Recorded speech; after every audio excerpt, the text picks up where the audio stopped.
आज की इस वीडियो में मैं आपको बीटीएससी जेईई से रिलेटेड एक नया ऑफिशियल्स नोटिस यहाँ पर आई है, जिसके बारे में आपको इस वीडियो में बताने वाला हूं। तो वीडियो को एंड तक जरूर देखते रहिएगा, काफ़ी इंपॉर्टेंट वीडियो होने वाली है। और अभी तक वीडियो को लाइक नहीं किया, जरूर से एक लाइक करके चैनल को सब्सक्राइब कर लीजिएगा, जिनसे कि आने वाले जो भी सारी अपडेट होंगी इस चैनल के माध्यम से आपको आगे भी मिलती रहेंगी। ये हमारा टेलीग्राम चैनल है, यहाँ पर बहुत सारे ऐसे नोटिस PDF मिलती रहती है जिनका मैं वीडियो नहीं बना पाता हूँ, तो यहाँ पर मैं पोस्ट कर देता हूँ, तो जरूर से ज्वाइन होकर करिएगा। और अगर आप व्हाट्सअप पर अपडेट चाहते हैं तो व्हाट्सअप का ग्रुप है, चैनल है, एक व्हाट्सअप नंबर दिया गया है डिस्क्रिप्शन में, उसको सेव करके उस पर एक मैसेज कर दीजिएगा। जैसे मैसेज करोगे सभी लिंक्स वगैरह आपको तुरंत रिसीव हो जाएंगे, तो वहाँ पर भी क्लिक करके आप सभी जगह से ज्वाइन हो सकते हैं। जो लोग भी टेक्स्ट बुक पर पास बाय करना चाहते हैं उनका भी जो प्राइस और भी कम हो जाएगा अगर आप ये कूपन कोड अप्लाई करोगे PKO3PL, तो अभी जो है आपको ओनली 395 रुपीज़ में पास प्रो 1 ईयर का मिल जाएगा।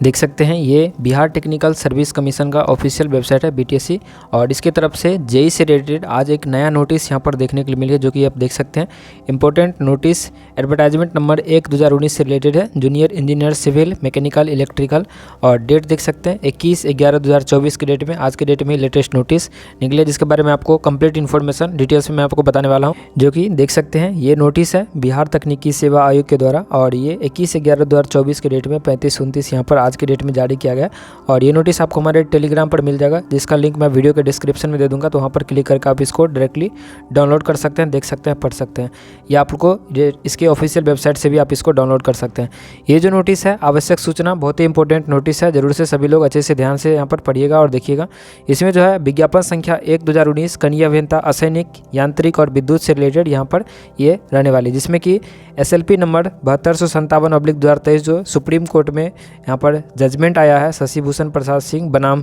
बिहार राज्य एवं अन्य संबंध में, जो 4/10/2024 को जो जजमेंट आया है न्याय निर्णय के अनुपालन में विज्ञापन संख्या 1/2019 के अंतर्गत कनीय अभियंता असैनिक यांत्रिक सिविल इलेक्ट्रिकल मैकेनिकल के पदों पर चयन कर संशोधित अनुशंसा सूची 3 माह के अंदर अधियाची विभाग को प्रसिद्ध की जानी है। पूर्व में कतिपय विश्वविद्यालयों को AICTE से डिप्लोमा इन इंजीनियरिंग कोर्स संचालित करने की मान्यता नहीं होने के फलस्वरूप वैसे विश्वविद्यालय से डिप्लोमा उत्तीर्ण अभ्यर्थियों को अयोग्य कर दिया गया था एवं प्रमाण पत्रों या अंक पत्रों की गहनता से जांच नहीं की गई। उसके बाद मेंशन किया गया कि माननीय सर्वोच्च न्यायालय द्वारा पारित आदेश के अनुपालन में वैसे विश्वविद्यालय से डिप्लोमा उत्तीर्ण अभ्यर्थियों के प्रमाण पत्रों या अंक पत्रों की गहनता से की गई जाँच में प्रमाण पत्रों में परिलक्षित त्रुटियाँ या अभ्यर्थियों के अप्रत्याशित रूप से अधिक प्राप्त होने या एक ही शैक्षणिक सत्र में अत्यधिक संख्या में अभ्यर्थियों के डिप्लोमा उत्तीर्ण होने के कारण प्रथम दृष्टया उक्त प्रमाण पत्र या अंक पत्र संदेहास्पद प्रतीत होते हैं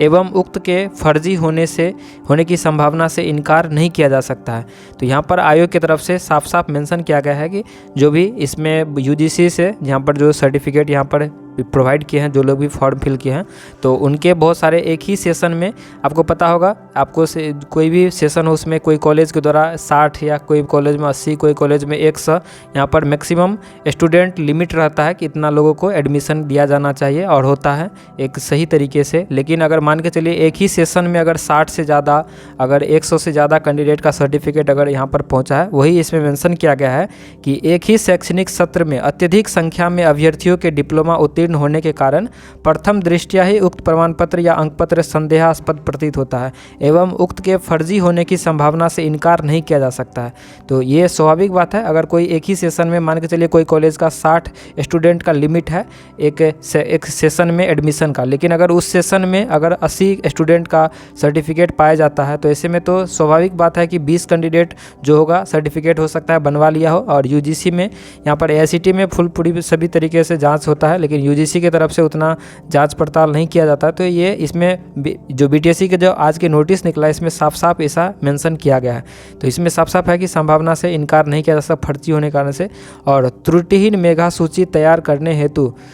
संबंधित अभ्यर्थी द्वारा समर्पित शैक्षणिक प्रमाण पत्रों एवं अन्य सुसंगत अभिलेखों की गहन जांच की गई है, और उसमें यह पाया गया है कि अधिकांश अभ्यर्थियों द्वारा औपबंधिक प्रमाण पत्रादि समर्पित किए गए हैं, इसीलिए उक्त अभिलेखों के आधार पर अंतिम मेधा सूची तैयार करने में कठिनाई हो रही है। उसके बाद यहाँ पर आगे मेंशन है कि वर्णित परिस्थिति में आयोग द्वारा वैसे विश्वविद्यालय से डिप्लोमा इन इंजीनियरिंग उत्तीर्ण सभी अभ्यर्थियों के प्रमाण पत्रों की पुनः गहन जाँच हेतु दिनांक 29/11/2024 से 30/11/2024 तक पुनः दस्तावेज सत्यापन संपूर्ण प्रक्रिया की वीडियोग्राफी कराते हुए संपन्न कराने का निर्णय लिया गया है। तो इससे पहले जो काउंसलिंग हुआ था उसमें कोई भी वीडियोग्राफी नहीं हुआ था, लेकिन ये जो 29/11 से लेकर के 30/11 2 दिन 29 और 30 को जो काउंसलिंग यहाँ पर रखा गया है, इसमें वीडियोग्राफी के साथ किया जाएगा। वहाँ पर कैमरे मौजूद रहेंगे और हर एक कैंडिडेट्स का वीडियोग्राफी होगा, जिसमें कि उसका जो भी एप्लीकेशन फॉर्म होगा उसको सामने में रख करके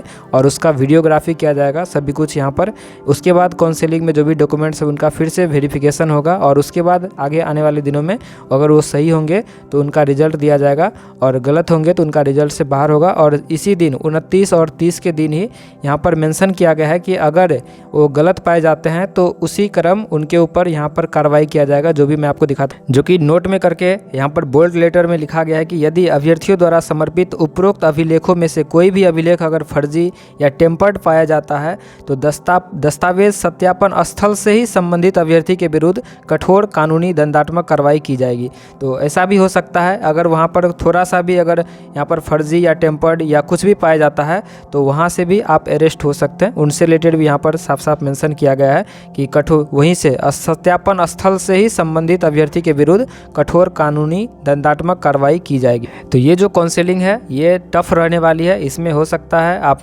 आपसे कुछ ऐसे सवाल भी पूछे जाए जिनसे कि वहाँ पर आपका वेरिफिकेशन किया जा सके कि आप सही हैं कि नहीं है। उसके बाद यहाँ पर मेंशन है कि डिप्लोमा इन इंजीनियरिंग का मूल या अंतिम प्रमाण पत्र की मूल एवं स्व अभिप्रमाणित छाया प्रति केवल प्रोविजनल डिप्लोमा प्रमाण पत्र मान्य नहीं होगा। तो अगर कोई ऐसे कैंडिडेट हैं जो ओनली प्रोविजनल डिप्लोमा प्रमाण पत्र दिए होंगे या दिए हैं तो उन लोगों को डिप्लोमा इन इंजीनियरिंग का मूल अंतिम जो फाइनल सर्टिफिकेट होता है वो आपको वहाँ पर मूल लेकर के जाना होगा और स्व अभिप्रमाणित छाया प्रति भी लेकर के जाना होगा। उसके बाद दूसरा पॉइंट है कि पूर्व के काउंसलिंग में यदि प्रोविजनल डिप्लोमा इन इंजीनियरिंग प्रमाण पत्र की छाया प्रति समर्पित किया गया है तो उसकी भी मूल प्रति आपको साथ में लेकर के आना होगा। तीसरा पॉइंट है कि सभी वर्षों या सभी सेमेस्टर के अंक पत्र की मूल एवं स्व अभिप्रमाणित छाया प्रति आपको लेकर के जाना होगा। उसके बाद माइग्रेशन सर्टिफिकेट आपको लेकर के जाना होगा। डिप्लोमा उत्तीर्णता के पश्चात निर्गत की मूल एवं स्व अभिप्रमाणित छाया प्रति माइग्रेशन सर्टिफिकेट भी आपको लेकर के जाना होगा। 10th का और 12th का 10th या 12th में से जो भी हो का माइग्रेशन सर्टिफिकेट या स्कूल लिविंग सर्टिफिकेट या कॉलेज लिविंग सर्टिफिकेट की भी छाया प्रति जिसके आधार पर डिप्लोमा इन इंजीनियरिंग के प्रवेश लिया हो, यानी कि इसमें बहुत ही यहाँ पर गहनतापूर्वक से जांच किया जाएगा, जो कि 10th और 12th का अगर 10th या 12th जिनके आधार पर भी आप डिप्लोमा में एडमिशन लिए होंगे तो उनका CLC भी आपको वहाँ पर लेकर के जाना होगा। CLC या SLC स्कूल लिविंग सर्टिफिकेट या कॉलेज लिविंग सर्टिफिकेट जो होता है वो भी आपको छाया प्रति आपको वहाँ पर लेकर के जाना होगा। डिप्लोमा इन इंजीनियरिंग में नामांकन से संबंधित एडमिशन स्लिप या फी डिपोजिशन स्लिप या इंडोलमेंट स्लिप या डिप्लोमा अलॉटमेंट स्लिप आदि का मूल या छाया प्रति भी आपको वहाँ पर साथ में लेकर के जाना होगा। तो जिस टाइम आप एडमिशन लिए होंगे डिप्लोमा में उस टाइम जो भी एडमिशन स्लिप होगा, फ़ी आप डिपॉजिट किए होंगे उसका स्लिप होगा, इंडोलमेंट स्लिप होगा, ये सभी कुछ आपको मूल और छाया प्रति दोनों साथ में लेकर के जाना होगा। सभी अभ्यर्थियों को प्रथम श्रेणी कार्यपालक दंडाधिकारी के स्तर से हस्ताक्षरित शपथ पत्र या प्रपत्र संकलन समर्पित किया जाना अनिवार्य होगा। तो सभी को ये फर्स्ट क्लास मजिस्ट्रेट से एक यहाँ पर शपथ पत्र आपको बनवाना होगा, जो कि इसका फॉर्मेट इसी में दिया गया है। और उसके बाद बहुत सारे कैंडिडेट्स का यहाँ पर लिस्ट में नाम दिया गया है, जो कि टोटल 1166 कैंडिडेट का यहाँ पर नाम है, जिसमें से बहुत से कैंडिडेट पिछले जो रिजल्ट हैं उनमें भी थे और अभी भी उनको फिर से काउंसलिंग के लिए बुलाया गया। जिन पर भी संदेह हुआ है उन सभी को यहाँ पर काउंसलिंग के लिए बुलाया गया है और ये काउंसलिंग टफ होने वाली है। तो सभी को यहाँ पर ये फर्स्ट क्लास मजिस्ट्रेट से आपको हलफनामा या शपथ पत्र का प्रारूप है, इसी फॉर्मेट में आपको बनाना होगा। यहाँ पर साफ साफ मेंशन करके दिया गया कि प्रथम श्रेणी मजिस्ट्रेट द्वारा सत्यापित किया गया हो। यहाँ पर जो भी ऐसे कैंडिडेट हैं जो काउंसलिंग में जिनका भी नाम है उनको ये फॉर्मेट में आपको फर्स्ट क्लास मजिस्ट्रेट से आपको बना करके लेकर के जाना होगा। और यहाँ पर मेंशन है 100 रुपये के गैर न्यायिक स्टाम्प पेपर पर आवेदन पत्र के साथ मूल रूप में प्रस्तुत किया जाना चाहिए, जिसे प्रथम श्रेणी मजिस्ट्रेट द्वारा सत्यापित किया गया हो। तो आपको एप्लीकेशन फॉर्म जो आप अप्लाई किए थे उसका जेरॉक्स कॉपी ले लीजिएगा और उसके साथ 100 रुपये का स्टाम्प पेपर, और इसमें आपको फर्स्ट क्लास मजिस्ट्रेट से ये फॉर्मेट में आपको बनवाना होगा, जिसमें कि यहाँ पर आपका नाम मेंशन होगा। मैं आपका नाम, पिता या पति का नाम, जो भी आप गांव से बिलोंग करते हैं, ग्राम, पोस्ट, थाना, जिला, राज्य का अस्थायी निवासी हूँ। मैं सत्य निष्ठापूर्वक कहना चाहता हूं कि मैं विज्ञापन संख्या 1/2019 के अंतर्गत कनीय अभियंता सिविल इलेक्ट्रिकल मैकेनिकल के पद पर आवेदन करने वाला एक आवेदक हूं। मेरा रजिस्ट्रेशन नंबर एवं एप्लीकेशन नंबर इतना है। उसके बाद मैंने सत्र जो भी सेशन में आप एडमिशन लिए होंगे उसका मेंशन कीजिएगा। मैं सत्र इतना से इतना में विश्वविद्यालय का नाम जो भी यूनिवर्सिटी से आप पास किए हैं से डिप्लोमा कोर्स में उत्तीर्ण हासिल किया है। मुझे उक्त कोर्स में वर्षवार या सेमेस्टरवार जो भी आपका फर्स्ट सेमेस्टर में कितना मार्क आया है, सेकंड सेमेस्टर में कितना मार्क आया है, थर्ड सेमेस्टर में कितना मार्क आया है और टोटल पूर्णांक कितना है, उसमें कितना प्रतिशत हुआ, ये सभी कुछ आपको वहाँ पर मेंशन करना होगा।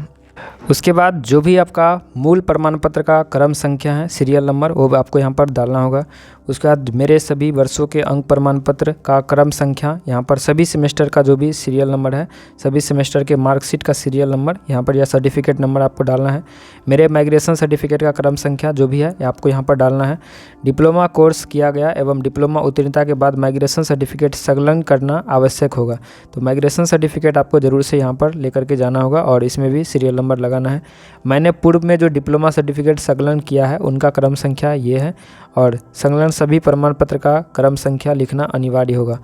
मेरे द्वारा पूर्व में समर्पित दस्तावेज तथा संप्रति दस्तावेज के क्रम संख्या में भिन्नता पाई जाएगी तो मेरे चयन के दावे पर निर्णय लेने हेतु आयोग स्वतंत्र होगा। मेरे द्वारा समर्पित प्रमाण पत्र या अंक पत्र का संबंधित विश्वविद्यालय या संस्थान से जांच के क्रम में फर्जी, फोर्ज्ड या टेम्पर्ड असत्यापित पाए जाने पर मेरा दावा अमान्य कर मेरे विरुद्ध कठोर विधिक दंडात्मक कार्रवाई करने हेतु आयोग स्वतंत्र होगा। मेरे द्वारा उक्त विज्ञापन के ऑनलाइन आवेदन भरने के क्रम में जो भी डाटा या प्रविष्ट अंकित किया गया है वो मैंने विज्ञापन शर्तों के अधीन भरा है जो सही है। यदि मैं विज्ञापन के शर्तों के अधीन या वांछित दस्तावेज मूल रूप से निर्धारित तिथि को समर्पित नहीं करूंगा तो उक्त पद पर चयन हेतु मेरा दावा अमान्य करते हुए आयोग स्वतंत्र होगा। आवेदन पत्र में दिए गए सभी विवरण सही है और मैंने जानबूझकर कोई महत्वपूर्ण जानकारी नहीं छुपाया या छुपाई है। मैं समझती हूँ कि अगर किसी समय कोई भी विवरण गलत पाया जाता है तो मुझे अयोग्य घोषित कर मेरे विरुद्ध विधि तक आवश्यक दंडात्मक कार्रवाई की जाए। उक्त स्थिति की आयोग में प्रतिकूल निर्णय के लिए मैं स्वयं जवाबदेह माना जाऊंगा या जाऊंगी और इसको फर्स्ट क्लास मजिस्ट्रेट से आपको बनवाना है, जिसमें कि सत्यापन की तिथि, सत्यापन का स्थल और सभी का साइन मोहर वगैरह आपको यहाँ पर देना होगा। तो ये लोग सभी जो भी जाएंगे ये सभी बनवा करके ही जाना होगा और इसमें सभी कुछ मेंशन किया गया है। निर्धारित तिथि एवं पाली में पुनः सत्यापन में सभी वर्णित दस्तावेज के साथ उपस्थित नहीं होने पर अभ्यर्थित को अमान्य कर दिया जाएगा एवं इस संबंध में किसी प्रकार के अवधि विस्तार आदि से संबंधित आवेदन पर कोई विचार नहीं किया जाएगा। यदि अभ्यर्थी के द्वारा समर्पित उपरोक्त अभिलेख में से कोई भी अभिलेख फर्जी या टेम्पर्ड पाया जाता है तो दस्तावेज सत्यापन स्थल से ही संबंधित अभ्यर्थी के विरुद्ध कठोर कानूनी दंडात्मक कार्रवाई की जाएगी। और उसके बाद यहाँ पर टोटल ये लिस्ट दिया गया है कैंडिडेट का, जिसमें कि यहाँ पर टाइम दिया गया है 29/11/2024 फर्स्ट सिटिंग में 10 से लेकर के 31 PM तक और उसमें ये सभी कैंडिडेट्स का नाम है। और इसके बाद 29 और 30 2 दिन ही यहाँ पर टोटल कैंडिडेट का ये काउंसलिंग के लिए बुलाया गया है, जिसका कि सभी का लिस्ट में यहाँ पर नाम दिया गया है। तो ज़रूर से जो भी कैंडिडेट इसमें आपका नाम अगर होगा तो आपको ये सभी कुछ तैयारी करके आपको जाना होगा। और ये रहा टोटल यहाँ पर कैंडिडेट जो इससे पहले FIR किए गए हैं, टोटल 417 कैंडिडेट पे उन सभी का ये लिस्ट है, जिसमें कि जो भी फर्जी पाए गए थे उन सभी के ऊपर FIR यहाँ पर किया गया है, जो कि आप यहाँ पर लिस्ट देख सकते हैं। टोटल 417 कैंडिडेट का रजिस्ट्रेशन नंबर, नेम, एड्रेस और जो भी पोस्ट के लिए अप्लाई किए थे वो सभी पोस्ट यहाँ पर डिटेल्स के साथ 417 कैंडिडेट पर FIR किया जा चुका है। ये FIR का कॉपी है जिसको आप यहाँ पर देख सकते हैं। ये FIR जो किया गया था BTSC के द्वारा पुराने जो भी फेक कैंडिडेट्स पाए गए थे उन सभी के ऊपर FIR यहाँ पर किया गया था, जिसमें कि आप देख सकते हैं 16 फरवरी 2023 के डेट में यहाँ पर बिहार तकनीकी सेवा आयोग के द्वारा यहाँ पर ये सचिवालय थाना यहाँ पर रजिस्टर किया गया केस, जिसमें कि टोटल 417 यहाँ पर नामजद अभियुक्तों की यहाँ पर टंकित सूची 7 संलग्न है, जिसमें कि डिटेल सभी कुछ ये देख सकते हैं। बिहार तकनीकी सेवा आयोग का ऑफिशियल लेटर 15 फरवरी 2023 के डेट में ये बिहार तकनीकी सेवा आयोग उप सचिव के द्वारा थानाध्यक्ष सचिवालय थाना पटना और विज्ञापन संख्या 1/2019 में कनीय अभियंता असैनिक यांत्रिक विद्युत के कुल 6449 पदों पर नियुक्ति के क्रम में फर्जी या फेक पाए गए प्रमाण पत्र के आधार पर प्राथमिकी दर्ज करने के संबंध में, जिसमें कि मेंशन यहाँ पर किया गया था उपयुक्त विषय के संबंध में निर्देशानुसार सूचित करना है कि विज्ञापन संख्या 1/2019 कनीय अभियंता असैनिक यांत्रिक विद्युत के कुल 6449 पदों पर नियुक्ति हेतु ऑनलाइन आवेदन आमंत्रित किया गया था, जिसमें अभियंत्रण में डिप्लोमा के प्रमाण पत्र पर अंकित प्राप्तांक के आधार पर नियुक्ति का प्रावधान था। अभ्यर्थियों द्वारा बिहार राज्य के बाहर के विभिन्न विश्वविद्यालय या संस्थान से निर्गत डिप्लोमा प्रमाण पत्र एवं अंक पत्र ऑनलाइन आवेदन में संकलन किया गया है, जिसके आधार पर काउंसलिंग कराया गया। काउंसलिंग में प्रस्तुत डिप्लोमा शैक्षणिक प्रमाण पत्र का सत्यापन नियुक्ति के पूर्व संबंधित संस्थान या कॉलेज या बोर्ड से कराया गया,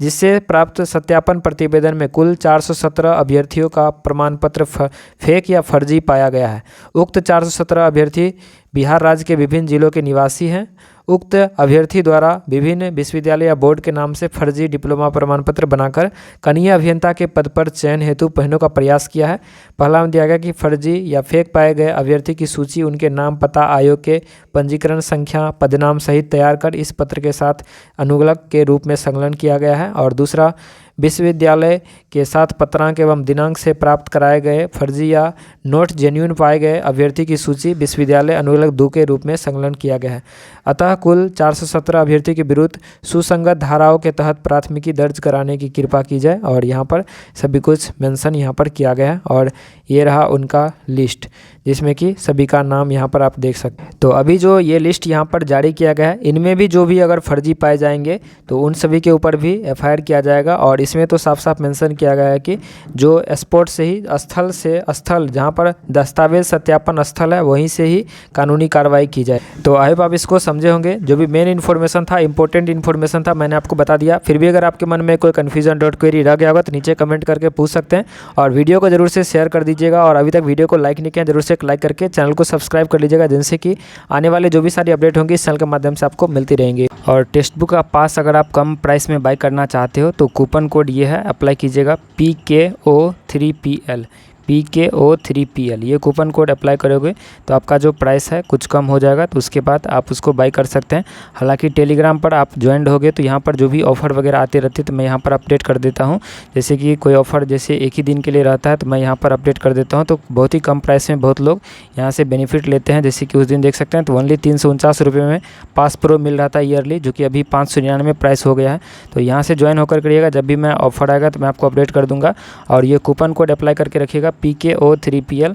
तो यहाँ पर आपको डिस्काउंट मिल जाएगा।